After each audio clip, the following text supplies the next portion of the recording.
Hello and welcome out to this week's episode of Outbreak Gamers. I'm your host, WEBDAVE, and I have with me the one and only Lono from Reforge Gaming. Lono, how you doing, sir? Great, man. Thanks for having me. Oh, man, thank you for being here. I really appreciate that. The series that I'm doing is basically to interview content creators that are influenced or, I guess, have delved in the realm of gaming of some kind, whether it be developers, podcasters, and then of course your show that you have. Well, let's face it, it's pretty big. And I love it because it's a weekly content that you have. Yeah. I mean, we'll get into all that because you have so much to talk about. But also in the description below is going to be all the links and everything so people can find how to find and get a hold of you easily. So, Lono, how you doing today? I'm doing great, man. Trying to enjoy the weekend. It's a break from all of the shows and the work that I'm doing. Yeah. Well, and I have to say, you stay pretty busy, which is pretty cool. Yes. I do have help. I do have a producer, sort of strategist. He actually wears a lot of hats, but he helps me. So I don't think I would be able to manage all on my own, because I am, with going live and doing uploads, I need somebody to help with all of the back end stuff. That's pretty cool. That's really cool. Well, Lono, I guess the way I like to start things off is to kind of maybe just get a feel for like what was like your first job that you've ever had. It was in the pre-interview. You said you were going to ask this. So you mentioned Paperboy. It actually was a Paperboy. Oh, there you go. It's funny that you said that.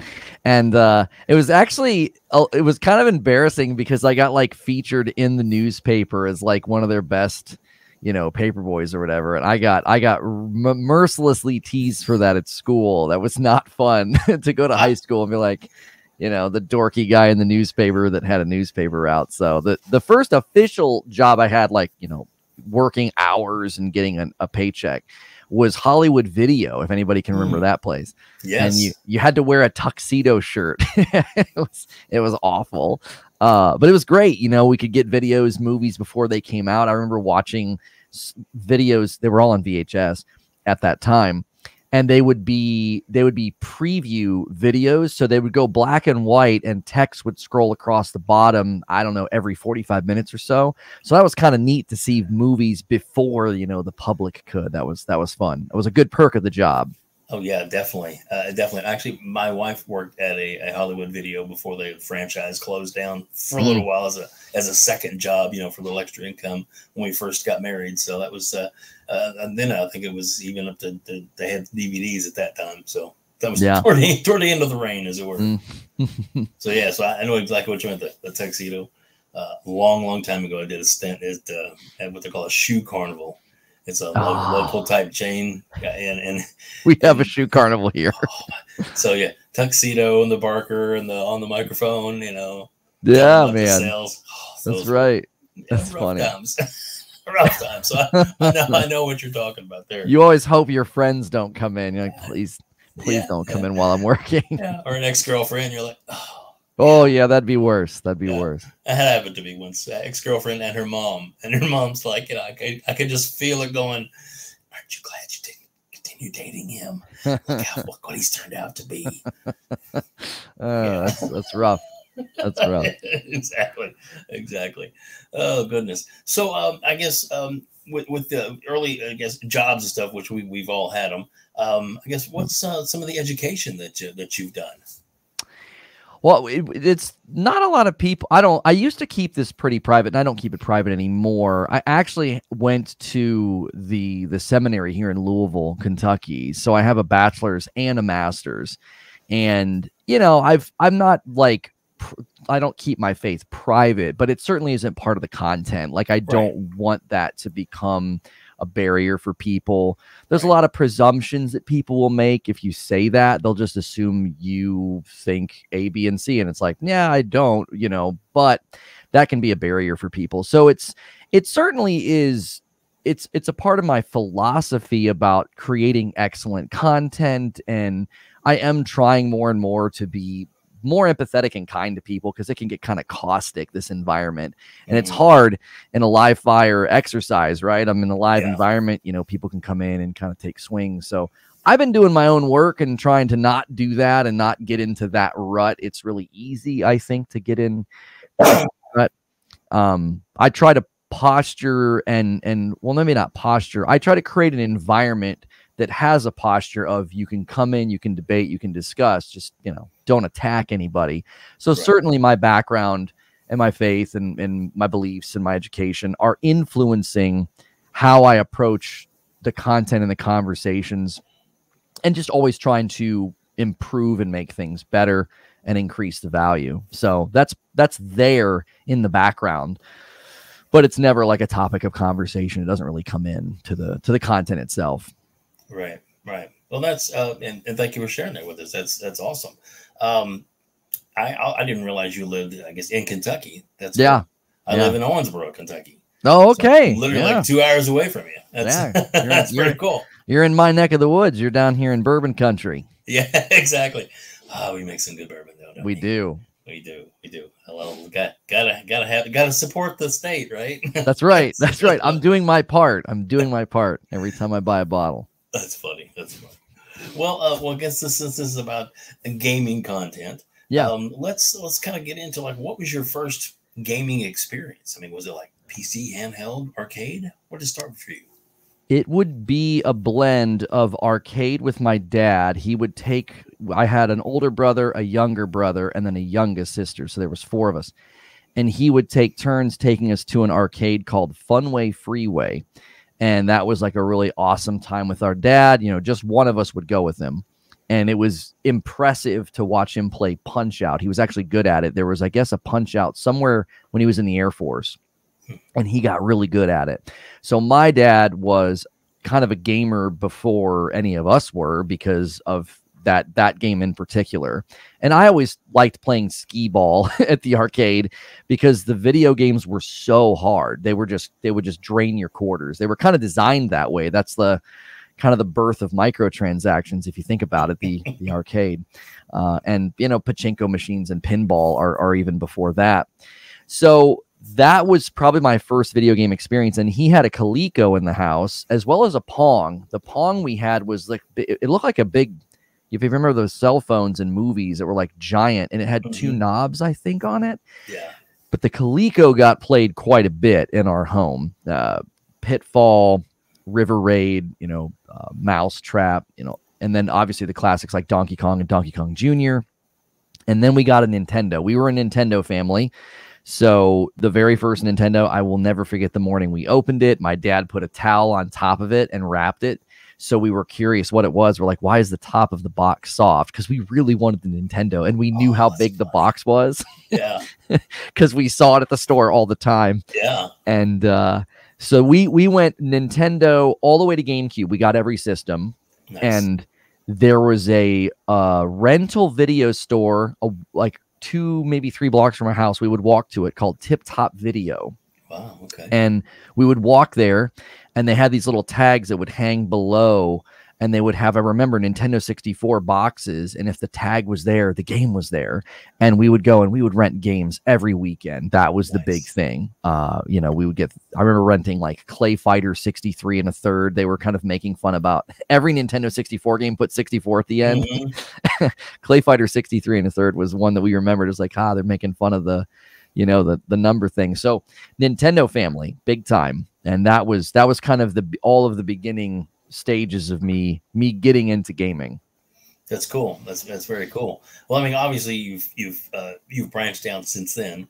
So I guess and did the other gaming consoles, you know, were those things that you picked up as you become older, as far as like, did you, I guess with your job money, did you pick those up kind of thing, or how did that happen, or was it brought into the house as well from your father?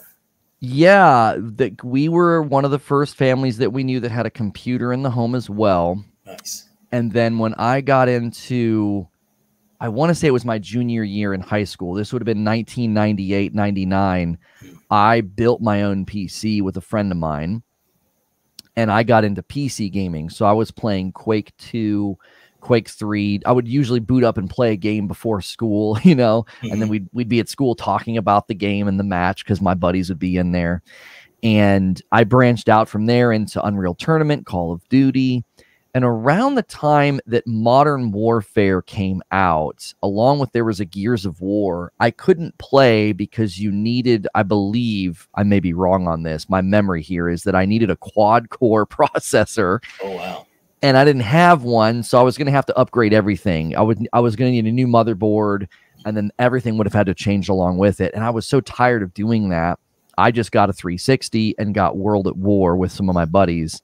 So I sort of came back into console gaming with the Xbox, and I was a big Xbox guy probably until last year, where I started playing a lot more PlayStation because that's where the games were launching. Like Xbox has been a little bit dry this generation.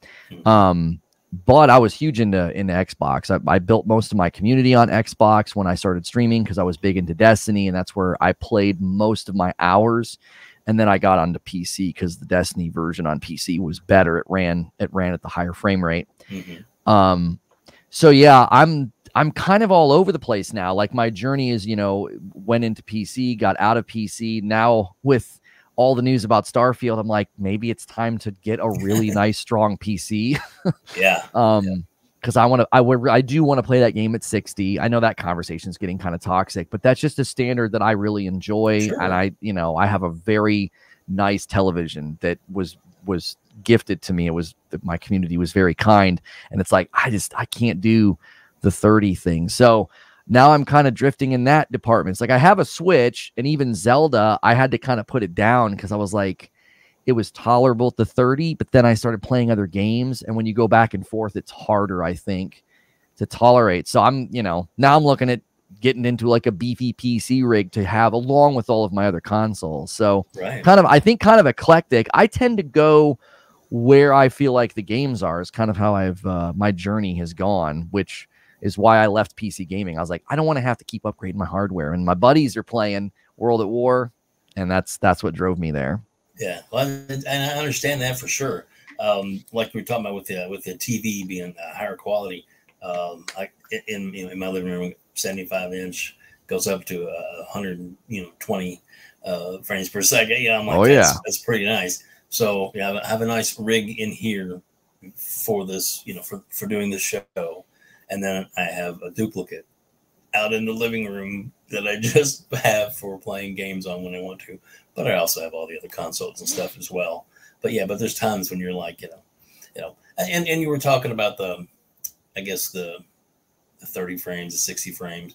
There are some people that say that lower frame rates, bother them, as far as, actually, physically bother them. I know, for example, like my wife, she, we loved, and still to this day we'll play like the Donkey Kong, Diddy Kong, all the Donkey Kong 1, 2, and 3. Donkey Kong Country was her big one. She just loved that game. And then when we got to 64, and we're like, oh, so we bought the game, Donkey Kong 64, put it in about 3-4 minutes in, and she's like, I can't do this. Yeah, it was just absolutely making her sick, nauseous. And to me, I'm like, what? It's not that. And she's like, you turn to spin the camera around, and she's just like, no, So she's a big phone gamer now. She loves playing on her phone. Right.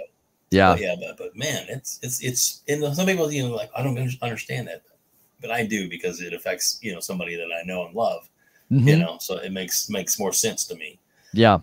So, but, well, and I'm sure with Starfield, a lot of people are, we're talking, I guess, they say, I've made it at the 30 frames, and that's where I've got it locked in at, and that's cool. But it's nice to have the option on PC to hopefully unlock it, or at least there'll be patches, I'm sure, later, or some mods that'll be able to fix and upgrade that, kind of thing. Because gaming to me is for everybody. That's what I love about it, man. There's so many different avenues and aspects to it. So I guess with that, I went off on a rant tonight. So with that, let's talk about how how did you get into the YouTube thing? I know it's one thing you do say that's I think it's kind of funny. You don't say TikTok on your videos. You say tickety talk because you've noticed that it picks up in the algorithm, I guess. Yeah. YouTube does not like you talking about that platform for some reason. So we do not name that platform. We had similar issues saying the name Twitch, and I think that was because people were using their YouTube channels to say, "Hey, I'm live on Twitch right now," and YouTube didn't like that. So I think that's another one that seemingly gets snagged if you mention it. So we call that one the purple platform. There you go. That's funny. So how did that all? I mean, this is like way back in the early days. What first wanted you like? I want to either talk about gaming or I want to get this out here. How did that come about for you? Yeah, I remember I would get in really long conversations with my friends in party chat. I've always been a very verbose person. I was always the one talking the most, and I was also the one who would get the most angry. Like I had a pretty short fuse. And I remember I started wanting to take some of my rants that I would go on and maybe put it in like blog form. And then I thought, oh, I could make YouTube videos as well. So I, got a camera and a microphone and started making videos about gaming, just sort of generic topics. I think my first video ever that I made, it's no longer available. We had to completely change direction on a channel. So sadly, all that old content got nuked. So I'm not one of those people that can like go back and look at my first video. I think that was in 2014, 2015. I can never remember. I think it was 2015. And it was like February, I think, was when I uploaded my first video. And I was, having my friends that I played video games with check the videos out. I was like, what do y'all think? And I was going for this almost NPR vibe. I was sort of softly reading the monologue and having gameplay in the background. And then eventually I got the camera. I actually didn't have the camera first. Now I'm remembering it was just audio. And I remember making those videos and having my friends watch them. And my buddy was like, oh, you should check out, Twitch. And I was like, what? And I thought it was an app on the Xbox that just allowed you to like share your screen with another person. I literally thought that's what its purpose was. Like, hey, check out what I'm doing right now. Like a screen sharing app is what I thought it was. And so I started streaming on Twitch, had a lot of success. I put, 4 or 5 years into that platform covering one game. We ended up moving to YouTube and then still covering one game. And it was in 2021 that we went variety. But because we go variety, the main channel that I had been on wasn't working, because the way YouTube works is it's like your audience is looking for this one game. You're not giving it to them. So we were close to like 50,000 subscribers. And my producer just kept saying, he's like, if we can just get to 50,000, this channel will turn for us. And we just couldn't. We were just spinning our tires because we would gain a sub. We'd gain some subs, lose, gain, lose, gain, lose. So we made a very, very scary decision. It was the end of 2021. And I had a secondary channel that was just the green joystick. It was just for gaming. It was just for me going over in the afternoon and playing variety games. It was a place for me to sort of build a variety catalog, is kind of what it was. And it had about 5,000 subscribers, and we moved the live show over there, and we brought everybody with us basically. And it was terrifying because my producer kept saying, he's like, these are all the things you're not supposed to do. Oops. He's like, so if this doesn't work, he's like, let's pack it up, And I was of the same mindset. It was stressful. It was not a fun time. There were just a lot of unpleasant things that had been happening, and we were trying to push through it all basically. And we go over there with about 5,000 subscribers, and we just start doing the work. And the show was very different back then. It's really come into its own this year in particular. In January of 2023, I really started pushing into my own opinion and more of a written monologue that I open the show with, and then we discuss it. And there was such positive response to that. So the end of 2021 and all of 2022, I was just kind of struggling to find my way into variety coverage. I didn't really know how I wanted to do it. And in 2022, we couldn't even cover PlayStation because so much of my audience was Xbox. Like if I would try to do a PlayStation topic, it would do very poorly. But Horizon Forbidden West and God of War Ragnarok really funneled a lot of new people to the channel, because we anytime we would cover Ragnarok, we would get really good response. That was like the one game that no matter what, we could kind of count on Ragnarok. So we were very careful with that. We didn't want to bang on that drum too much and amass too many people. You got to be careful. If you get too many people around one game, we were nervous we were going to encounter the same problem. We kind of encountered that with Elden Ring. I probably played and covered that too much, because then when we stopped, it really hurt. And so we were kind of just, you know, thinking through what we wanted this year to look like, 2023. So I just started writing a monologue, picking an opinion on a topic instead of just reporting on what was going on, trying to, you know, drive more opinion. And then the Activision Blizzard thing started happening. I was very dissatisfied with the coverage I was seeing. I thought it was all very slanted, and I got very critical in a video about that, and I got a lot of attention for that. And we decided, instead of going critical against people that we thought were reporting poorly, we're no longer doing that. I was like, okay, that didn't end up going very well for us, because it brought a lot of negative attention from people and a lot of attacks, which we still get, you know, that still happens. But I sort of reached out to some people and said, hey, that wasn't my intention with the coverage, you know, tried to bury the hatchet with at least one of them, and even got them to kind of like take down some of the nasty tweets. It was kind of like, that's not what I'm trying to do here. I was just trying to cover this from a perspective that I thought was more balanced, or at least trying to give the other side. So that kind of, I kind of had a blow up on Twitter over that. Like, you know, the Twitter account I was using was like a small, you know, 500 followers, you know, just, I was only using it to like say when I was going live. And I think we just passed like 3,000 followers on Twitter on that account. And wow. It's mainly because of that. And I've been labeled a Sony pony, and people think that I bash and hate on Xbox, which is just not true. If they actually would search the channel, they'd see that that's not true. But that's the thing that happens with Activision, especially that deal. If you're against the deal, you know, you must hate Xbox, and you must, you know, think that Sony is the best. So that coverage, I think, had sort of also put us in a different category. If people take the channel, I think, a little bit more seriously now, it's like, oh, you're going to get a good show, you're going to get good, you know, good information. And so that has been that also. And then Summer Game Fest have been very good for us. It's just, I was happy to get back into games, though. I specifically waited 30 days. It was 30 days almost to the day when the EU approved the deal. After that, we intentionally kept taking articles about it and just putting it in a room in the Discord. We're like, we're just going to save all this. And then when we finally have to talk about it, we'll recap everything we've been not covering, because it wasn't an enjoyable experience. So we got good feedback waiting that 30 days. People seem to like that we didn't overwhelm the channel with it, because I think some people have been, that's all they'll talk about. And I think people got kind of tired of it. Yeah. There's definitely seems to be, you know, there's times when it seems like that's all people want to talk about. And then there's times when there's other people that come in and just like, you know, oh, we're not talking about that again, are we? You know, and that's, you know, so it's like, ugh. And there is a kind of a balance you have to have, it seems like to me. You know, and I think you do a pretty good job of doing that.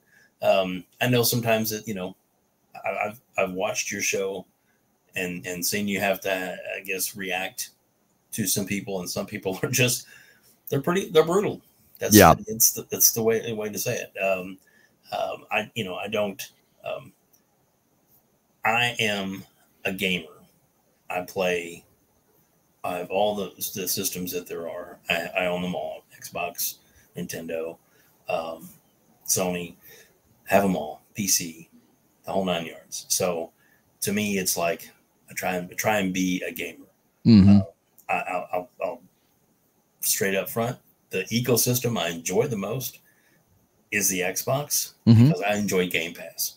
Yeah. And I really didn't even know much about Game Pass until when I first got my Xbox. When the systems first came out, there was they're both $500 systems, right? Came out a couple days apart. All right. So to get both systems, I was like, honey, we can afford to get this one. I said, but Xbox has this really cool thing called the All Access plan, where you pay, $34 a month, making payments on it. I got a system. And then it comes with this Game Pass, which I'd heard of, but I didn't really mess with it until once I had it, and it was like, now I can't live without it. You know? Yeah. I mean, you know, enjoying it. So to me, and you know, my wife's smarter than I am, you know, but at least she was like, she could see like, okay, all right, you can do this and this. That's cool. So I got them both. Yay, me. But yeah, so that you know, that worked out pretty good. And like I said, I enjoy all the ecosystems. I enjoy all of it. But yeah, there's definitely, there's times when I'm like, you know, and where gaming is going right now, who knows? You know, there's a lot of avenue to go down on that road, which we're not necessarily going to go down it now. So let's move on to, I guess, your platform. Obviously, it's good. It's growing. I know, like, you have like over almost 30,000 subscribers on one of your YouTube channels. Yeah, we're on the doorstep of 30K on the live channel, and then the channel we left, we're using it again now. We're uploading the monologues over there, as well as like shorter, like 4-minute, really quick videos. And that one, because of its past, like, we'll gain a bunch and we'll lose. So it's in like a holding pattern. It just can't get to 46,000. It won't. My producer gets so irritated. He's like, this stupid channel. But the hope would be that channel rudder would start to turn. The videos are starting to perform pretty well. It's just purely upload. And then we're hoping that channel can start to hit 50. The ideal would be if we could kind of get both channels humming, at each having 50,000 subs, but very different content offerings, the one being primarily live. So yeah, nearing 30,000. That's pretty exciting, given that it was really scary when we started. Like, we barely had 5,000 subscribers. So being on the doorstep of 30 is pretty exciting. Yeah, I would say so. I mean, I'm pretty excited with my 1,000. Yeah, you know, but it's growing, and that's the, you know, that's the why I want to continue to do this kind of content, is because that's what grows your channel, is to get, you know, diversity and different, you know, different voices. And, you know, the whole thing for the series is so that somebody coming in, maybe watch this video and find out a little more about you, and maybe come and check out your channel where they wouldn't have before. And that's the whole point, you know. Well, that's the intent. So, but well, in I guess some of the things that you've done, which I think are pretty creative, and a surprise you don't have a bag of coffee behind you. So can you right over here? It's right here. We always drag that into the frame. So how did that come about, and what was the premise behind that, and how's that working for you, I should say? Yeah, it's been great. We're really excited about the new bags, because the first run, we just sort of went with like the more traditional bag, and it was just like a sticker on the front. And now this is like printed directly on the bag, and then they've got like all the info on the back, you know, the tear top reseal. It's just really, we're really proud of it, and it's just cool. And it came from, so there's like, you know, obviously controversy around me because of a bunch of nonsense that, you know, we've kind of just left in the past. Sadly, one of those things was just a bunch of lost relationships and business deals that we had. And I was working with a coffee company and had my own flavor and everything. Wow. And we obviously no longer had that. They stopped working with me. And there was a time where I was like, man, I really would want to bring that back. People loved it. And we had people ask about it. They'd be like, oh, you know, are you bringing that back or whatever? Are you ever going to have your own coffee? So my producer and I just started looking into it. We found a place that'll, you know, roast the beans, bag it, ship it to you. And then you can sell it for however much you want, right? Because it's yours. And then obviously you have to weigh out the margins, right? You have to think, okay, what am I paying them per bag? And they want us to bump up to a higher quantity, because they're grandfathering us in, because coffee's having a bit of a moment right now. A lot of people are doing this. They're finding a company to do the roasting and the bagging and put the label and everything. And then you're like, hey, here's my coffee, and you can sell it. And so they deal with clients that are larger than us. And they've been very gracious, though, to leave us on the old quantity, which I am thankful for, because we wouldn't have been able to do it if we needed to bump up in quantity. I didn't quite have the capital on hand to do such large orders. So somebody in my community had a bag of the original coffee unopened, and this person very generously sent the bag of coffee to this company to flavor match. Because nice. The thing that everybody loved about it was it had balanced acidity, which I had never had coffee like that. And so there's almost no bitterness. It's very smooth. That's one of the things people like about it so much. Even my wife, who's can be a bit of a coffee snob, she's like, I don't even want to go to the local place anymore that I liked. It's just the bitterness is so noticeable now because she got so used to mine. And then when we sort of rebranded with Reforge Gaming, which was, there was a lot of personal reasons for me, you know, because I was kind of going through a process of sort of being reforged and turned into something else. And Right. just, you know, trials and tribulations will do that to you. And we thought, man, Reforge Roast just sounds so good. Like it just had such a good sound to it. So we, you know, we even changed the coffee name. And so right now we only have the dark roast available. The order for the light is in process. And the community, obviously, they think it's funny. But the first time we did the new bags, they sent them, they were white. They were the wrong color.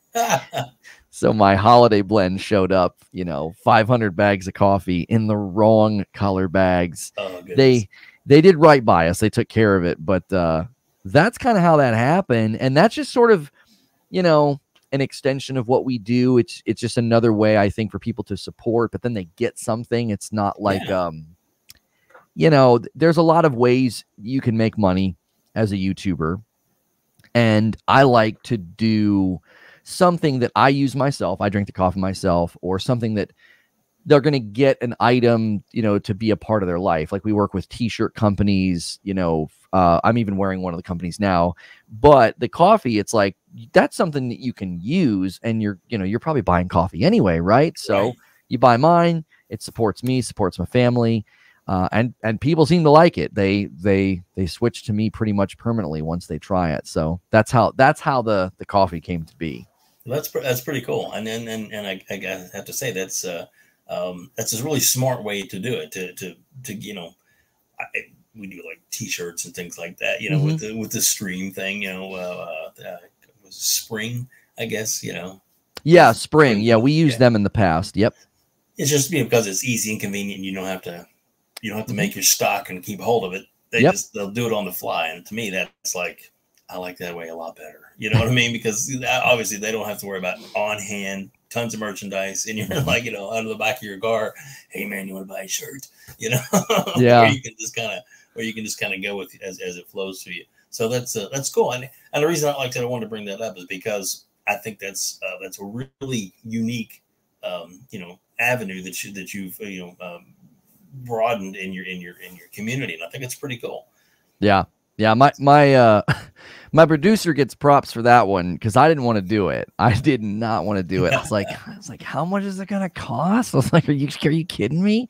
He's like, listen to me, man. He's like, you know, this is the way you have to operate. You have to diversify your avenues of revenue. He's like, this is just such a great way. You know, your community will support it.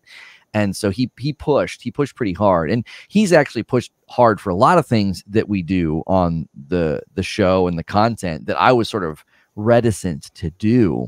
I think evolving and growing as a content creator is very, very difficult. It's very hard, and you almost need somebody like that kind of in your corner, pushing you, you know, and stretching you a little bit. I'm definitely doing a show and a content style that I love, but I don't know if I would have gotten there on my own. I probably would have walked away, because I think once we went to variety coverage, it was just so challenging. I probably would have burned out and hung it up, because it was incredibly difficult, and it's the primary means of how I support my family. Like, this is it. This is what I do. Yeah. And that pressure is just immense. So there was an appeal to, man, I'll go work for one of my buddies. I've got some very successful dudes that I know. It's like, I'll just go work for one of them, you know, right. And have that steady paycheck. So I'm really thankful to have the people behind me, you know, my wife and the community, and then someone like my producer that just is there for the support and pushing me, because I think they saw, like, man, you can do this. You can get out of this rough spot and back into the sunshine. And we're definitely seeing that this year, especially. That's cool. That's good. One little avenue I think is kind of neat too is as I'm just now being able to do more and more things on my channel as we're growing, is that you can do I guess a set type of like members only type videos. Yes. And you seem to I don't want to say it wrong. So, but it's easy. You play games with your wife, and people can actually join that are members. How did that work out, and how did you talk her into that? So we do a daily members debrief on the day, so they can just sort of continue listening, and hey, let's talk about. Usually, what we try to do is a live stream. We send all those people to an upload, a premiere. And then that sends all of the members to a members only debrief. So they can kind of debrief on the upload or the daily show that we did. Mm-hmm. And then Friday nights is, Friday night with Madam. And she's been a part of the content for a long time because we were big Borderlands fans.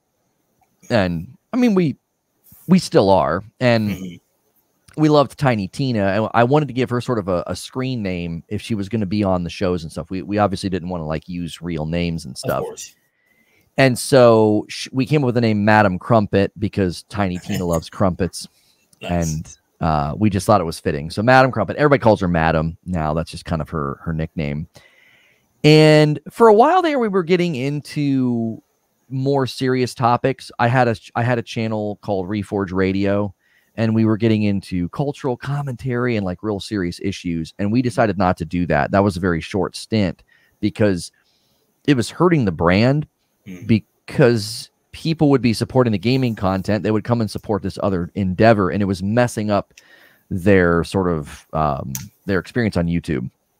They were getting recommended videos that they didn't want to see, basically, because there's a whole side of YouTube that goes down that road, and it can be kind of unpleasant and political and all of that. And we were obviously not wanting to do that on the gaming channel, but it was affecting the brand. So we stopped doing that. But when we were doing those episodes, we would have a weekly AMA with Madam. She'd kind of join me for the conversation, and people really liked that. They liked seeing the two of us interact and talk. So we thought, hey, if we hit a really good member goal, we'll say, we'll start having Madam join me on Friday nights. Because for about a year, I was doing Friday nights with a friend of mine that I had met through the community. His name was Hilly.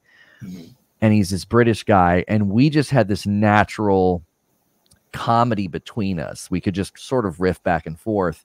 So that was my therapy. On Friday nights, I'd have a couple drinks and play games with him and just, usually end the night not being able to breathe, laughing at just the insanity. We played through, he and I played through It Takes Two, and we would do Sea of Thieves or goofy co-op games, and it was so much fun. But because of the time difference, this guy was staying up till 3 or 4 in the morning to do this stream with me, and he eventually was like, I just can't do this anymore. And I was like, I totally understand.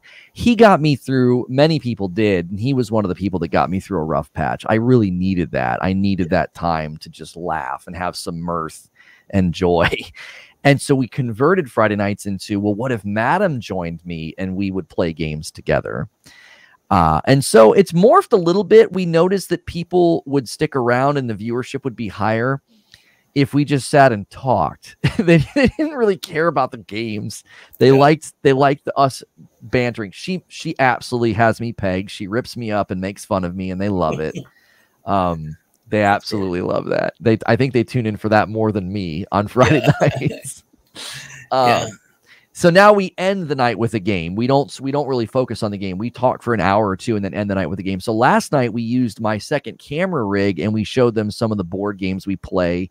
We've got some 2-player games that we like, and we just let them kind of see the table. And that was fun. That was very different, but that's kind of how the Friday nights with Madam was born. That's cool. That's very cool. And like you were saying too, it's really good. And it's one of the things I love about the community of gaming, that there's, people out there that, it can be helpful to get through rough patches when you have people out there that support you and enjoy what content you're putting out. So that is cool. And that's important. Lono, man, this has been awesome talking to you, man. Thank you so much for doing this today. Yeah. As we start to wrap things up, I always ask a question, and I always seem to get multiple answers from everybody. In fact, I've never gotten a single answer, which is fine. so I pretty much thrown it out there. So what game or games are you most looking forward to coming out that's not out yet, and that everybody knows of. So it's not like some behind the scenes hidden. You know, I've talked to a developer, I know this, but a game that you're most looking forward to. I mean, if we don't limit it, because a lot of people will be like, oh, you know, this year. If you don't limit it to this year, yeah, I'll pick Hellblade 2 every time, because Hellblade is my all-time favorite game. I believe I've played it 3, maybe 4 times. I think when I checked on Steam, I'm close to like 40 hours in the game. And just a really important game for me personally. I think it's more of an experience than a game. I try to tell people, like, that's not like a cliche or like marketing point. I do believe that game is an experience that people should experience, and you should definitely play it with headphones on. And so Hellblade 2 is the one I'm looking forward to the most, because I really hope that they can deliver. A lot of people weren't happy about the trailer at the Xbox showcase.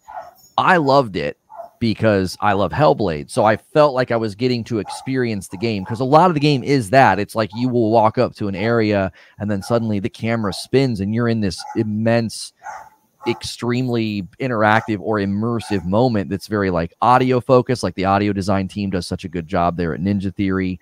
Melina Juergens does a fantastic job. She's got to be one of the most talented voice actors in the business. I would put her up there with, you know, Troy Baker and the rest of them. Wow. And she, funny enough, she was a video editor. She was a stand-in for Hellblade. And then they slowly realized she was so good. She was the character. Like, they're like, this is Senua. We need her. So she wasn't even meant to be the character. That's awesome. Yeah. So that's just one of those weird instances where you find this, I don't want to say diamond in the rough, but she was sort of a diamond, you know, in the wrong case. It's like, she doesn't belong over here. She belongs over here.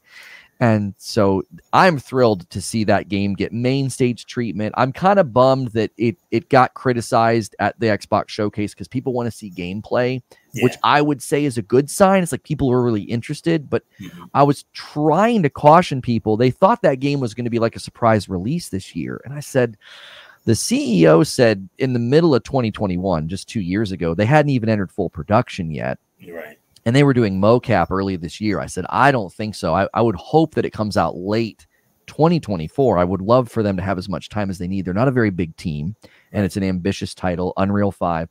So that's the one that I really hope. I really hope they can pull it off. I hope that it can hit good performance. I don't want another blemish on another Xbox title. I just think it's such a bummer that becomes the focal point. And I think it's deserved at some level, you know, Gotham Knights and then Redfall and now Starfield. I think it's a good discussion to have, and I just hope that's not a continued trend.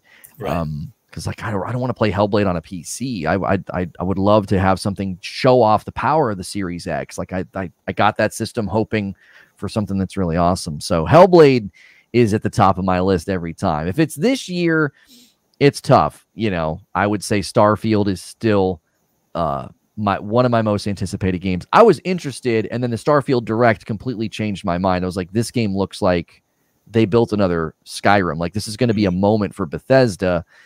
Performance is obviously, I think, a major concern right now. We're even seeing frame drops in the footage. So it's like, is this thing going to run? Is this going to have a hard time running everywhere? That's a question too. Like, is it going to be a rough game? But I still think the ambition, the breadth, the depth, they really shot for the moon here, no pun intended. And I hope it can be remembered for the right things, because, you know, it's right now being discussed and nobody's talking about just how insane that Direct was. We're all debating frames per second. So, and Spider-Man 2, I mean, I don't know how you don't look forward to that game. I was frantically clicking trying to get the collector's edition yesterday when they went and set them go live, because I'm a huge Spidey fan. That's what got me into PlayStation.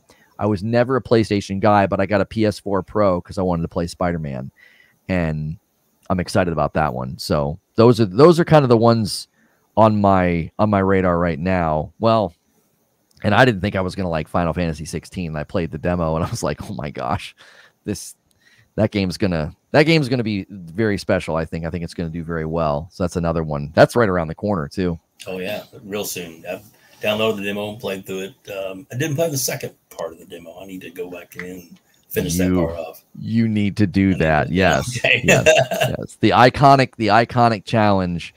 I'm glad they did that because you can definitely see the scope of combat. They put a lot of work into this, and getting a taste of that, I think, was a good idea.